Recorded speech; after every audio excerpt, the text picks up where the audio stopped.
This week's holy cow, immigration. So, we're not having kids, we have an aging population, and we have a pension disaster looming. We need all the immigrants we can get. We're lazy, and we're giving a hard time to the Polish. Immigration is good.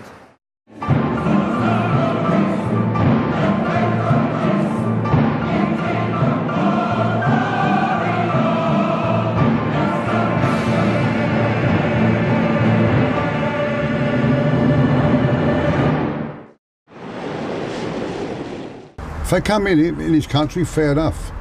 As long as they pay their way.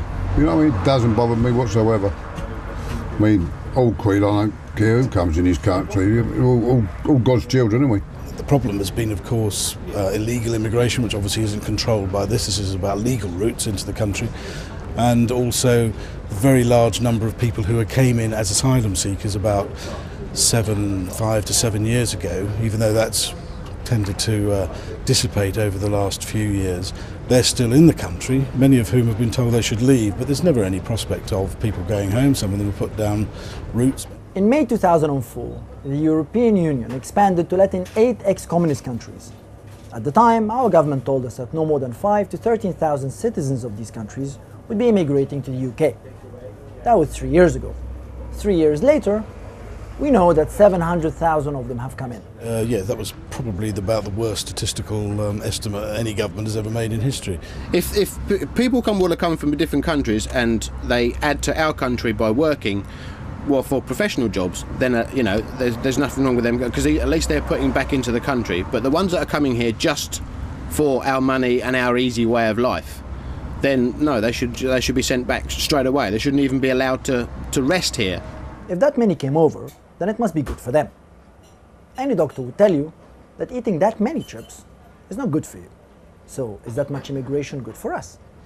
Well, I mean, the people for whom immigration is most beneficial are the immigrants. I mean, you know, that's why you come to a country. You want to earn some more money and send it home or get a new life. I mean, the fact of the matter is the Treasury worked out recently that there was a £6 billion, I think it was, addition to the GDP as a result of immigration. Is this country a soft touch? Too easy to come into this country. They know France won't. As you say, they go in other countries, should be right back.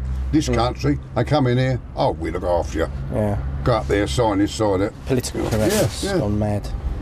Now, the views you've just expressed to me are views that some people would call politically incorrect or even racist. What do you think? I'm not racist by my body. I've got coloured friends, fantastic mates. We go drinking together, have a laugh together.